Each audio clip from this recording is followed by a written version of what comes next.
둥둥 수요 특강 달을 가리키다. 매주 수요일 코너입니다. 달을 가리키다.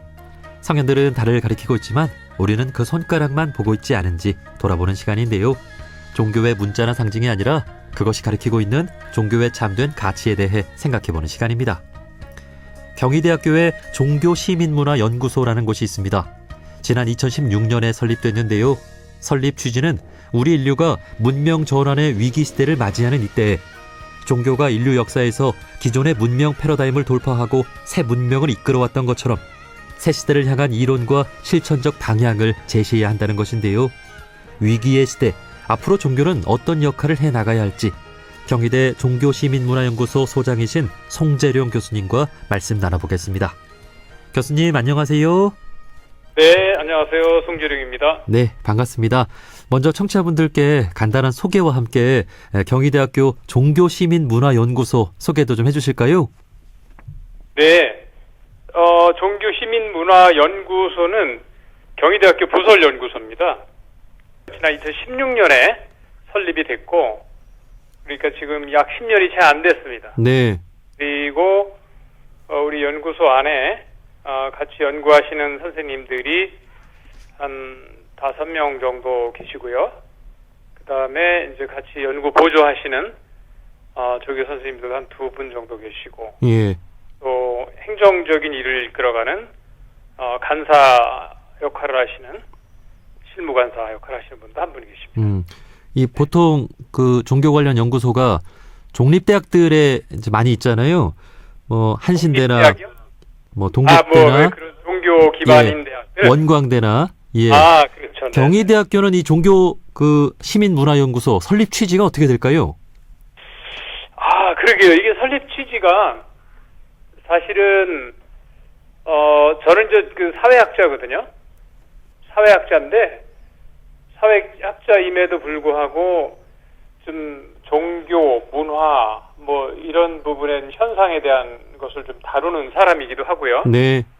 그다음에 우리 경희대학교 같은 경우에는 원래부터 그 설립 1949년 이후 설립 이후 지금까지 보면은 좀 뭐라고 할까요? 그냥 이게 일반 사람들이 생각하는 실천적인 측면에 대한 초점을 두기보다는 어떻게 하면 이 세상을 좀 크게 비전어리하게 보고 이 세상의 문제들을 그 헤쳐나가면서 새로운 문명의 전환 또는 지구적인 평화 이런 부분들을 실현할 수 있을까라는 어떤 그런 지향성이 강한 대학이거든요. 예. 그러다 보니까 아무래도 좀 아마 우리 연구소를 설립할 때 그 취지는 필경 우리 그 경희대학교의 설립 취지나 배경, 철학, 사상 이런 것과도 서로 이제 연관성이 이루어지지 않았을까 그런 생각을 해봅니다.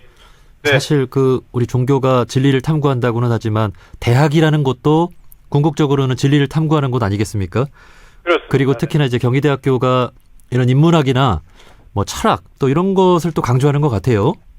그렇죠, 당연히. 네. 예. 네. 자, 어쩌면 우리 종교를 떠나서 사회학적인 입장에서 또 종교 시민문화연구소를 설립을 했기 때문에 더 객관적으로 우리 사회 속에서 종교의 역할을 더 잘 이해할 수 있지 않을까 그런 생각을 해봅니다. 맞습니다. 네. 예. 사실 이 종교라는 것이 시민사회의 일부이기도 하고 시민문화의 일부이기도 하죠. 그렇죠. 네. 그러니까 네. 예를 들어서 어떤 특정한 종교적인 신앙, 그 신앙의 체계화의 지식 체계인 뭐 신학이라든지 이런 것들을 놓고 볼 때에 보면은 그러한 요인들을 중심으로 해서 모인 다수의 사람들이 모인 조직이나 집단 뭐 이런 것일 수도 있고요.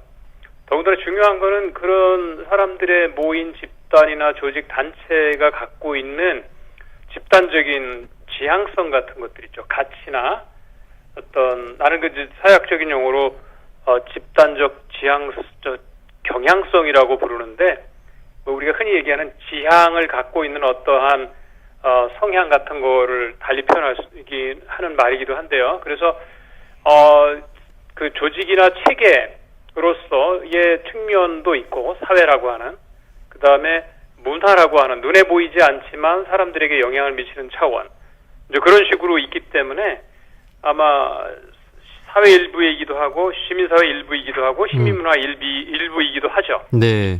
그런데 사실은 저는 제가 좀 더 초점을 맞추는 것은 그 시민사회 속에서의 사람들의 가치나 도덕 윤리적인 지향성 이런 것들의 영향을 주고 있는 종교의 측면을 많이 좀 더 초점을 두고 있다는 점에서 시민문화의 일부로서의 종교에 좀 더 초점을 두고 있는 게 아닐까 그런 생각을 해봅니다. 예.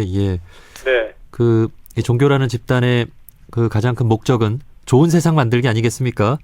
네. 그렇기 때문에 그렇죠. 예, 우리 시민사회의 리더 역할을 하기도 하고 또 시민 문화를 선도하는 역할을 또 해오기도 한 것 같습니다. 네. 예. 자, 그런데 교수님께서는 오늘날 시대를 문명 전환의 위기에 직면해 있다고 이렇게 보시고 또 종교에 기대하는 바가 있으신 것 같은데요. 오늘날 이 문명 전환의 위기는 무엇인가요? 아마 흔히 요즘 우리가 직면하고 있는 문제 중에 가장 큰 문제를 예컨대 기후 위기라고 얘기를 하죠. 예. 예, 얼마 전에 집중호우가 거의 1년에 반에 해당하는 집중호우가 하루 이틀 사이에 내리기도 하고 그랬대는데 사실 우리나라는 상대적으로는 안전하다고 볼 수 있어요. 사실 우리나라보다 전 세계의 이거 기후 위기에 치명적인 그 영향을 받고 있는 다른 많은 나라들이 있거든요. 네. 그런 나라들에 비하면 우리나라는 상대적으로 좀 안전해서 행운이라고 할까? 그럴 수 있는데 여하튼 기후 위기로 표현되어지는 생태적인 위기 있지 않습니까? 네. 네, 이거 기후 위기는 일종의 그 생태적 위기를 드러내고 있는 가장 중요한 측면이기도 하지만 그 외에 다른 측면도 많이 있습니다. 우리가 일상생활 속에서 사실 알지 못하고 예컨대 미디어를 통해서 그런 뉴스를 들을 때 잠시뿐이지 사실 그럼에도 불구하고 우리를 위협하고 있는 아주 어마무시한 굉장히 심각한 요인들이 많이 있습니다. 예컨대 북극의 영구 빙하 동토층이 녹아내리고 있는 거라든지 히말라야 산에 빙하가 녹아내리고 있는 것들 이런 거 우리와는 좀 먼 거리에 있기 때문에 사실 우리는 깊게 생각하지 못하죠. 그러나 그런 것들은 사실 굉장히 심각하게 뭔가 생태적으로 심각한 위기가 진행되고 있다라는 것을 보여주고 있는 네. 조그만 표상들이거든요. 네. 그래서 이런 전체적인 이런 측면들을 보게 되면 뭔가 거대한 문명 전환 이전에 우리가 예컨대 두 번의 큰 인류가 전쟁을 겪었습니다만은 그거보다 더 심각한 정도의 문명 전환의 위기에 직면해 있다. 이제 그런 걸 보고 있습니다. 이건 이제 생태 위기라고 하고 그다음에 문화적 위기라든지 우리가 이 세상에 보게 되면 무엇이 옳고 그른지에 대한 것에 대한 기준이 굉장히 흔들리고 있다는 측면에서 도덕 상대주의, 문화 상대주의와 같은 그런 측면의 위기들도 전 세계에 확산되어지고 있습니다. 네. 그래서 실제 이렇게 보면 실제 생태적인 측면의 위기, 그다음에 문화적인 위기 이런 것들을 보더라도 아마 그 이전에 어느 시대에 비교해서도 전혀 우리가 상상해 볼 수 없는 거대한 문명 전환의 위기에 직면해 있다. 네. 이렇게 볼 수 있죠. 예. 지금 말씀해 주신 이 기후 위기, 생태 위기, 또 평화의 위기까지 우리가 겪고 있는 이 인류 전체가 처한 이 위기를 가장 먼저 자각하고 또 문제 의식을 느끼고 있는 게 우리 종교인들이 아닐까 싶어요. 그렇습니다. 사실 우리 종교 공통의 어떤 세계관이랄까요? 우리 네. 종교인들은 이 지구 마을을 우리가 살아가는 하나의 터전이라고 보고 모든 네. 인류를 한 가족이라고 보지 않습니까? 예. 그렇기 때문에 우리 종교계가 지금 이를 자각하고 긴박하게 또 움직이기도 하는데 사실 이 종교가 탄생한다는 것 오늘날의 모든 종교는 사실 이 위기의 시대에 탄생했던 것 같습니다. 예, 유대교 사회에서 그리스도교가 탄생하고 힌두교 사회에서 불교가 탄생하고 또 일제강점기에 원불교가 탄생하고 이런 것처럼 오늘날에도 이 문명 전환의 위기를 돌파하는 역할을 우리 종교인들이 좀 해야 되겠죠? 예, 당연하죠. 예. 아마 사회자님이 영화 보셨는지 모르겠는데 미국 영화 중에 Don't Look Up이라는 영화가 있어요. 예. 이게 뭐냐면 지구를 향해서 혜성이 다가오고 있고 이게 수학적으로 완전히 이제 증명이 돼가지고 머지않아 지구가 충돌하게 돼서 곧 종말이 된다라고 영화상에서 하는 얘기입니다. 이제 이렇게 사람들한테 뭐 호소를 하고 뭐 증거를 제시하고 해도 사람들은 지금 현재 살고 있는 삶의 패턴 속에 파묻혀서 그 위기를 인정하기 싫어하는 거예요. 예.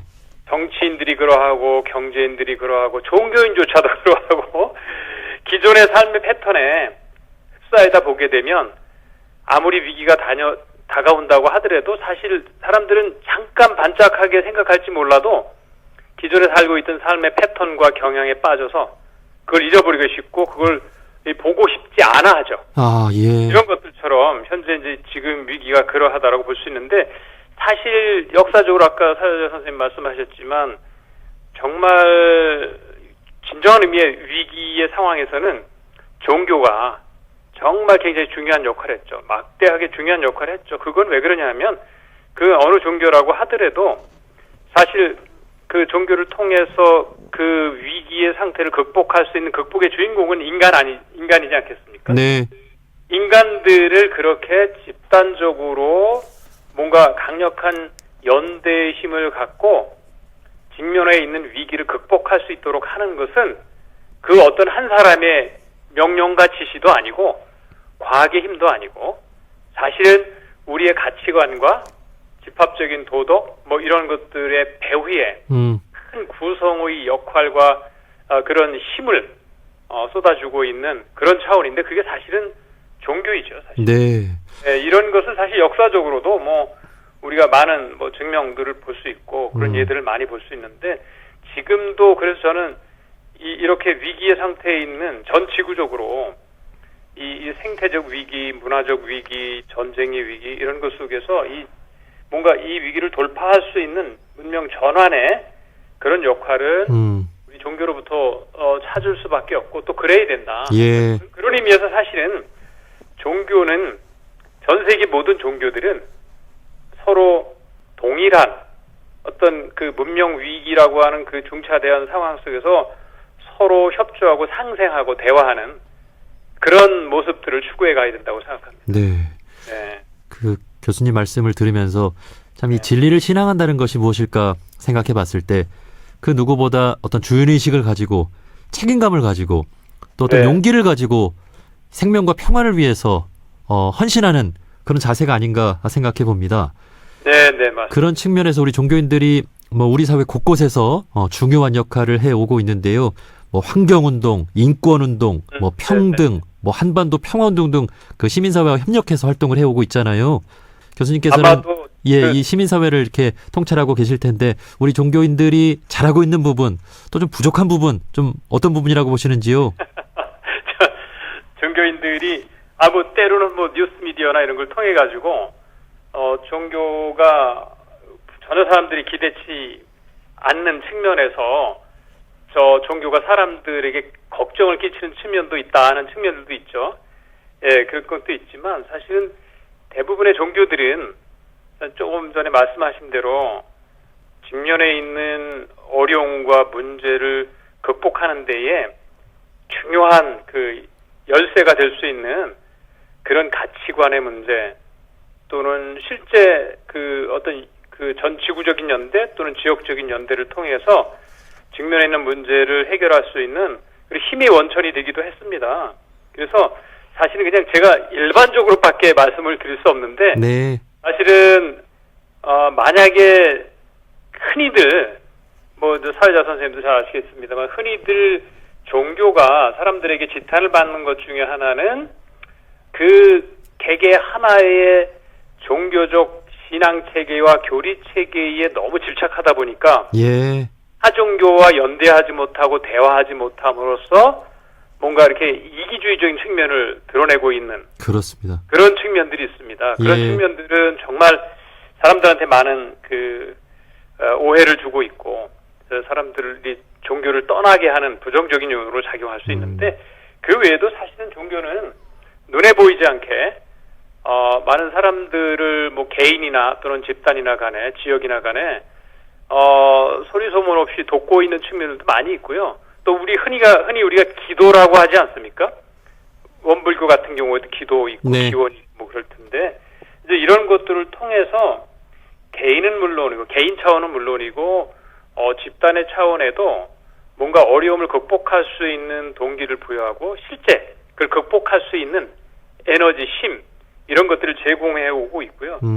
그다음에 또 전 지구적으로 보더라도 종교인들 그 종교 어떤 특정한 종교 그리고 이 종교가 연대한 이런 연대되어진 종교의 힘으로 예컨대 뭐 분쟁이 일어났다든지 어떤 전쟁이 일어났다든지 그런 그 상황 속에서 정말 보통 한 개인의 입장에서 수행할 수 없는 그러한 큰 힘을 수행하는 경우들을 많이 보고 있습니다. 네, 네. 그래서 그런 측면은 좀 긍정적이고 우리가 좀 바람직하다라고 하시는 부분이 많은데 이렇게 보게 되면 그래도 후자의 측면이 더 많지 않을까. 종교가 그렇습니다.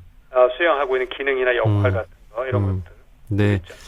그 교수님 말씀해주신 그 교단주의라고 흔히 얘기하잖아요. 네. 세상을 위한다고는 하는데 자기 종교의 이름을 내세우거나 어떤 이익을 취하는 이 교단주의는 반드시 극복해야 될 거란 생각이 들고 사실 우리 원불교는 이 모든 종교를 하나로 보는 정신을 가지고 이렇게 종교 간 대화와 협력을 이렇게 앞장서서 하고 있는데요. 네, 그 우리 교수님께서 지금 종교를 이렇게 다니시면서 뭐 배우고 계신다고 할까요? 네, 그렇다고 들었어요. 지난주에는 원남교당에 이렇게 방문을 하셨다고요? 네, 그렇습니다. 예. 우리 그 매년 그 동아시아 지역에 있는 종교 서예학 그 종교 이슈를 연구하시는 분들이 많이 있습니다. 이분들이 이제 뭐 저는 사회학자지만 인류학자도 있고 뭐 교육학자도 있고 그다음에 뭐 심리학자도 있고 신학자도 있고 문학자도 있고 다양한 영역에서 종교에 관심을 갖고 그것을 종교 사회와의 관계를 연구하시는 분들이 다 모이는 그 학회가 이제 동아시아 종교 사회학회인데 이게 네. 서울에서 열렸어요. 고려대학교에서. 네. 그래서 그분들 중에 이제 시간이 되신 분들 한 40-50분 해가지고 그 원남 교당 거기를 다녀왔습니다. 그래서 상당히 저는 사실 많이 몰랐는데 그날 같이 참여하면서 설교 말씀 듣고 그러면서 그 설교 말씀의 그 핵심 주제 중에 하나가 바로 이제 모든 종교를 포용하는 네. 신앙인의 자세 이런 것들이 이제 원불교의 핵심이다라고 하는 걸 새삼스럽게 더 느꼈죠. 네. 그래서 사실은 이 원불교 같은 종교는 아마 대부분의 불교적인 배경을 갖고 있는 종교들이 다 그럴 거라고 생각하는데 이 다종교적인 상황 또는 지금은 뭐 이 세상이 너무나 많은 정보와 지식이 과잉스럽게 넘쳐나기 때문에 네. 사람들이 무엇을 어떻게 해야 할지 어떤 지향성을 갖고 방향성을 살아야 할지 이게 사실은 굉장히 그 혼란스러운 세상이거든요. 예. 이럴 때에 원불교와 같은 이런 불교의 종교적 지향성, 가르침 이런 것들이 사람들한테 큰 긍정적인 영향을 미치고 그 다음에 특히 타 종교를 바라보는 포용적이고 타 종교를 인정하는 그런 시각을 갖게 하는 종교로서 굉장히 그 원불교가 이 시대에 굉장히 중요한 역할을 수행해가고 계시구나 네. 하는 그런 생각이 들었어요. 예. 사실 그 세상에 정말 좋은 말들은 차고도 넘치죠. 진리에 대한 말씀도 정말 넘쳐나지만 이를 우리가 어떻게 활용하고 실천해내느냐. 사실 그 사명감을 가지고 원불교가 110년 전에 탄생했다고 해도 과언은 아닐 것 같습니다. 네, 예, 네. 그래서 종교 협력을 아주 중요하게 여기고 있는데 그 경희대학교 종교시민문화연구소에서도 다양한 종교인들과 뭐 이런 학술 대회나 세미나 등을 개최해 왔잖아요. 네, 네. 그동안 좀 기억에 남는 활동 있으면 좀 소개해 주실까요? 그러게 좀 전에 말씀드린 대로 지난 2018년에 동아시아 종교 그 사회학회가 설립이 됐는데요. 그래서 그 학회를 설립을 하는데 우리 연구소가 주축이 됐죠. 지금 현재 이제 그 일종의 국제적인 학술 단체인데 그 본부가 사실 우리 종교시민문화연구소예요. 그래서 이제 그거는 이제 매년 개최가 되는 거고 이렇게 뭐 작년에는 일본, 올해는 한국 했듯이 뭐 재작년에는 뭐 베트남에서도 하고 막 그랬었는데 그래서 이렇게 동아시아의 종교를 연구하는 분들의 모임인 그런 학술 대회도 있고 세미나는 뭐 우리 종교시민문화연구소에서 다양하게 개최를 하고 있고요. 그다음에 우리는 지금 현재 이제 중심이 되어지는 연구 프로젝트가 생태 문명, 문명 전환 뭐 이런 주제를 다루고 있고요. 저는 이제 아까도 말씀드렸듯이 문명 전환의 시대에 있어서 종교의 역할이 과거에 오래된 전통적인 종교의 성향 또 전통적인 종교의 교리적인 것에 너무 집착하는 그런 상태에 있어서는 안 되겠다 싶어서 보다 더 이렇게 전일주의적인 있죠? 홀리스틱하게 네. 이 세상의 문제를 보고 보다 더 시각을 우주적인 상태까지 이렇게 널리 전개해 볼 수 있는 그러한 그 공부가 필요하겠다 해가지고 뭐 사자 선생님은 좀 굉장히 생소하게 들으실지 모르지만 그 양자 영성이라는 게 있습니다. 예. 양자 퀀텀 스피리추얼리티. 그러니까 보통 우리가 흔히 뭐 양자 과학, 양자 물리학이라고 하는 그런 데서 얘기되어지는 개념들로부터 우리가 통찰을 얻어낼 수 있는데 그게 바로 뭐냐면 원불교에서도 그걸 주장하시는데 인간과 비인간 모든 단위의 개체들이 다 상호 연결되어져 있다. 예, 예. 그렇지 않습니까? 원불교가 핵심이 그거죠. 아이, 그럼요. 네네네. 그런 것들을 종교의 이름과 종교의 렌즈만으로 이해하는 게 아니고 과학의 이름으로 네. 과학의 한 분야로서의 양자 물리학, 양자 과학적인 그런 그 개념들을 통해서도 더 정확하게 우리가 이해할 수 있다면 종교의 미래의 역할, 저는 그걸 이제 영성적 역할이라고 하는데 그런 부분들이 좀 더 사람들에게 깊이 있게 이해력 있게 다가갈 수 있겠다 싶어서 그런 것에 관련되어진 세미나도 지난번에도 개최를 했고 앞으로도 그쪽에 관련되어진 세미나 그거를 저는 줄여서 그냥 양자 영성이라고 하는데 보통 사람이 들으면 저게 무슨 황당한 얘기인가 그러시는데 그렇지는 않습니다. 즉 얘기하면 보다 더 종교나 영성이라고 하는 차원을 과학의 이름으로 이해할 수 있도록 한다는 그런 거예요. 네. 네, 그런 것에 대해서 좀 더 초점을 맞춰서도 한번 그 연구 활동을 전개해보고 싶다는 생각도 하고 있습니다. 네. 그 서강대 물리학과 아마 지금은 명예교수이실 텐데 박광서 교수님이시라고 그분이 그 종교학과? 예, 서강대 물리학과. 물리학과. 예. 네. 그 박광서 교수님이 신실한 불자시고 네. 그래서 이제 불교와 물리학, 네네네. 불교와 과학이라는 주제로 저희 동동에서 좀 여러 차례 했거든요. 야, 이렇게 불교적인 가르침이 과학과 아주 상통하다니 많이 놀랐던 기억이 있습니다. 예, 맞아요. 저도 그 얼핏 얘기 들은 것 같아요. 네. 예, 사실 불교적인 가르침이라고 할까요?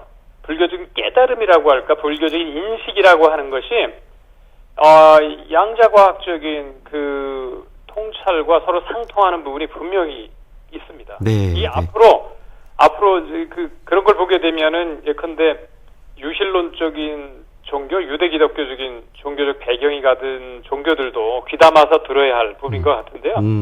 아까 불교 계통, 원불교를 포함하는 불교적 배경을 갖고 있는, 불교적 뿌리를 갖고 있는 종교적인 인식, 통찰 이런 것들이 그런 그 양자과학적인 그 인식과 통찰과 서로 상당히 밀접하게 연관되어 있어서 앞으로 아마 원불교에서도 아마 그런 쪽에 대한 일반인들의 지식을 더욱 확산시키는 그런 노력들을 하셔야 되지 않을까 싶어요. 예.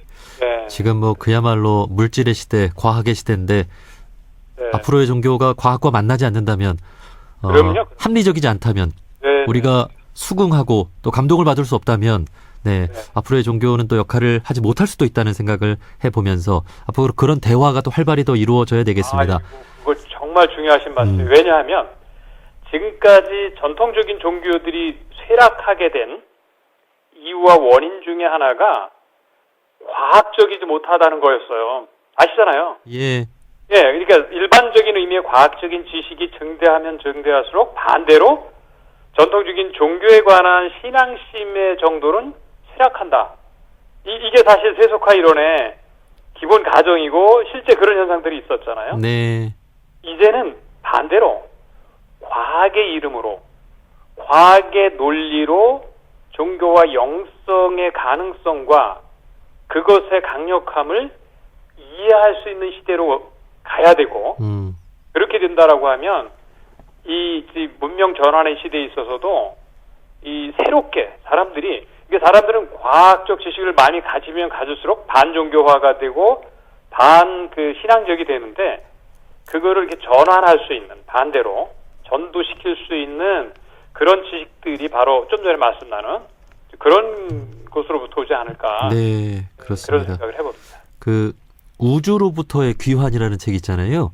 네네. 예, 그 우주에 다녀온 분들은 참 그렇게 과학자일 수가 없을 텐데 그렇게 지구의 아름다움을 감동을 받고 다녀와서 네. 종교인이 된다고 합니다.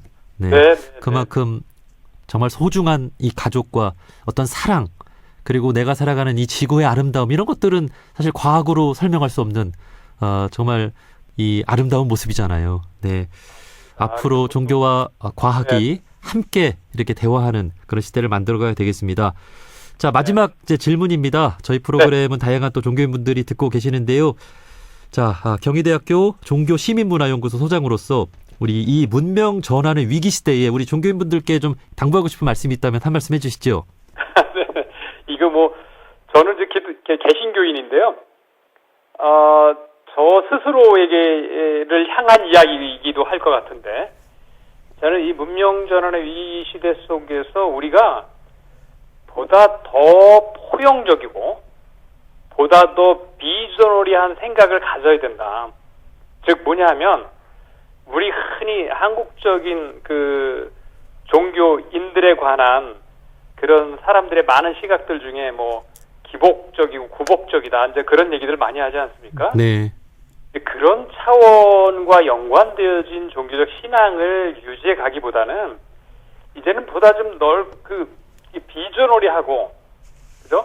그러니까 좀 전에 말씀드린 측면을 완전히 무시할 수는 없지만 그것과 더불어서 우리가 좀 더 집중하고 보다 더 신경 쓰고 이렇게 관심을 가져야 될 부분들이 모든 종교를 포용할 수 있는 인정할 수 있는 정도의 보다 더 넓은 포용적인 종교적 신앙을 가져야 되고 더 나아가서 우리가 지금까지 인류 문명 역사로 기록되어진 문명 1만 년도 안 되는 이 문명의 전개 속에서 우리가 그동안에 그 종교의 이름으로 또 종교의 힘을 빌어서 구축해 왔었던 집중해 왔었던 것들을 넘어설 수 있는 초월할 수 있는 원래 종교의 막강한 힘이라고 하는 것은 초월의 지평을 종교가 제공한다는 거거든요. 네. 그러니까 우리가 지금까지 기울여 왔었던 것이 다가 아니고 그것을 넘어설 수 있는 초월할 수 있는 그러한 종교로서의 종교 신앙을 우리 스스로도 깊게 성찰해 봐야 되지 않을까. 설사 개인이라고 하더라도 조그만 개인이라고 하더라도 늘 내 삶의 이 세상적인 이 지평이 다가 아니고 그것을 넘어서는 그거보다 높은 지평을 그걸 초월의 지평이라고 얘기할 수 있지 않겠습니까? 네. 그런 초월의 지평에 대한 것을 늘 기도 중에 일상 중에 우리의 사고 속에 늘 항상 반향하는 그런 삶을 지향해 가야 되지 않을까 그런 생각을 해봅니다. 이게 문명 전환의 시대에 있어서의 개인으로서의 종교인 또는 집단으로서의 종교인들이 기울여 가야 할 그런 어떤 측면이 아닐까 그렇게 생각을 합니다. 네. 경희대 종교시민문화연구소 송재룡 교수님이었습니다. 교수님 고맙습니다. 네, 감사합니다. 안녕히 계세요.